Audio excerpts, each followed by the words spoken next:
പാർലമെന്റിന്റെ വർഷകാല സമ്മേളനത്തിന്റെ 5ാം ദിവസമാണ്. പതിവ് പോലെ ഇന്നും വിഷയം തീർച്ചയായിട്ടും പ്രതിപക്ഷം പാർലമെന്റിൽ ഉയർത്തും. അങ്ങനെയെങ്കിൽ ഇന്നും പാർലമെന്റ് സ്തംഭിക്കാനുള്ളൊരു സാധ്യതയുണ്ട്. ഈ പ്രധാന്റെ രാജി എന്ന ആവശ്യം ആദ്യം പരിഗണിക്കണം, അതിനുശേഷം മാത്രം ചർച്ചയിലേക്ക് പോവുക എന്ന ആ ഒരു ആവശ്യം അത് ഉയർത്തി തന്നെയായിരിക്കും ഇന്നും പ്രതിപക്ഷത്തിന്റെ വലിയ പ്രതിഷേധമുണ്ടാവുകയല്ലേ?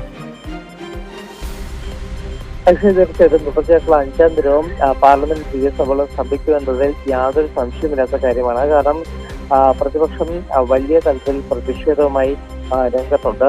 വിദ്യാഭ്യാസ മന്ത്രി ധർമ്മേന്ദ്ര പ്രധാൻ രാജിവെക്കണം, അത്തരത്തിൽ രാജിവെച്ചതിന് ശേഷം ചർച്ചയാകാമെന്ന നിലപാടിലേക്കാണ് പ്രതിപക്ഷം എത്തി നിൽക്കുന്നത്. ഈ നിലപാട് കഴിഞ്ഞ ദിവസങ്ങളിലൊക്കെ പ്രതിപക്ഷം രാജ്യസഭയിലും ലോക്സഭയിലും വ്യക്തമാക്കിയതാണ്. അതോടൊപ്പം തന്നെയാണ് രാജി ആവശ്യപ്പെട്ടുകൊണ്ടുള്ള സമരം കൂടുതൽ ശക്തമാക്കുമെന്ന് വ്യക്തമാക്കിക്കൊണ്ട് പ്രതിപക്ഷം കഴിഞ്ഞ ദിവസം രാത്രിയോടുകൂടി വലിയൊരു പ്രതിഷേധത്തിലേക്ക് നീങ്ങിയത്. അതായത് രാഹുൽ ഗാന്ധിയുടെ വസതിയിൽ നിന്ന് എംപിമാരൊക്കെ തന്നെ ഗാന്ധി സ്മൃതി മന്ദിറിലേക്ക് പോയി അവിടെ ഒരു ഐക്യദാർഢ്യവും അതോടൊപ്പം തന്നെ വലിയൊരു സമര പ്രഖ്യാപനവും ഒക്കെ തന്നെ നടത്തിയിരുന്നു. എന്തായാലും കഴിഞ്ഞ ദിവസം വലിയ നാടകീയ രംഗങ്ങൾ തന്നെയാണ് വൈകിട്ട് രാജ്യതലസ്ഥാനത്ത് അരങ്ങേറിയത്. രാഹുൽ ഗാന്ധിയുടെ വസതിയിലെത്തിയ എംപിമാർ 2 ബസ്സുകളിലായിട്ടാണ് ഈ ഗാന്ധി സ്മൃതി മണ്ഡപത്തിലേക്കൊക്കെ പോയത്. അവിടെ എംപിമാരെ തടയാനുള്ള പല ശ്രമങ്ങളും ഡൽഹി പോലീസിന്റെ ഭാഗത്തുനിന്നും ഉണ്ടായിരുന്നു. പക്ഷെ അതൊക്കെ മറികടന്നുകൊണ്ടാണ് വിജയം ചെയ്തത്. എന്തായാലും ഇന്നും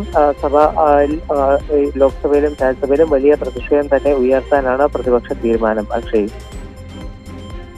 തീർച്ചയായും വിഷ്ണു തലൂരാണ് ദില്ലിയിൽ നിന്ന് വിവരങ്ങളുമായി ചേർന്ന്. അപ്രതീക്ഷിതമായിട്ടാണ് ഇന്നലെ സോനം വാങ്ചുക്ക് 1 മാസത്തോടടുത്ത നിരാഹാര സമരം അവസാനിപ്പിച്ചത്. എന്തായാലും അദ്ദേഹം മുന്നോട്ട് വെച്ച ആവശ്യങ്ങളൊക്കെയും തന്നെ ഈ സർക്കാർ അംഗീകരിച്ചതായിട്ടാണ് മനസ്സിലാക്കുന്നത്. അതേ തുടർന്നാണ് എന്തായാലും സോനം വാങ്ചുക്ക് നിരാഹാര സമരം അവസാനിപ്പിക്കുകയാണ് നിരാഹാര സമരം എന്നുണ്ടെങ്കിൽ പോലും തൻ്റെ ഈ CJP ഉയർത്തിപ്പിടിക്കുന്ന ആ ഒരു ആവശ്യങ്ങൾക്കൊപ്പം തന്നെ ഇനിയും തുടരുമെന്ന കാര്യം കൃത്യമായി തന്നെ സോനം വാങ്ചുക്ക് വ്യക്തമാക്കുന്നുണ്ട്. എന്തായാലും ഇന്ന് 5ാം ദിവസം പാർലമെന്റിന്റെ വർഷകാല സമ്മേളനം കൂടി ചേരുകയാണ്. ആ ഒരു ഘട്ടത്തിൽ എന്തായാലും കൃത്യമായി ഈ വിഷയം പ്രതിപക്ഷം സഭയിലേക്ക് ഉയർത്തും. ഇന്നലെ നമ്മൾ കണ്ടതാണ് പ്രതിപക്ഷം ഒറ്റക്കെട്ടായിട്ട് ഗാന്ധി സ്മൃതിയിലൊക്കെ എത്തി വലിയ തോതിലുള്ള പ്രതിഷേധം ഉയർത്തുന്നതും അവിടെ തുടർന്ന് ഇന്ന് എന്തായാലും അവർ ഒറ്റക്കെട്ടായി തന്നെയായിരിക്കും പാർലമെന്റിന്റെ 2 സഭകളിലേക്കും ഈ വിഷയം ഉയർത്തി പ്രതിഷേധിക്കുക എന്നും നമ്മൾ മനസ്സിലാക്കുന്നുണ്ട്.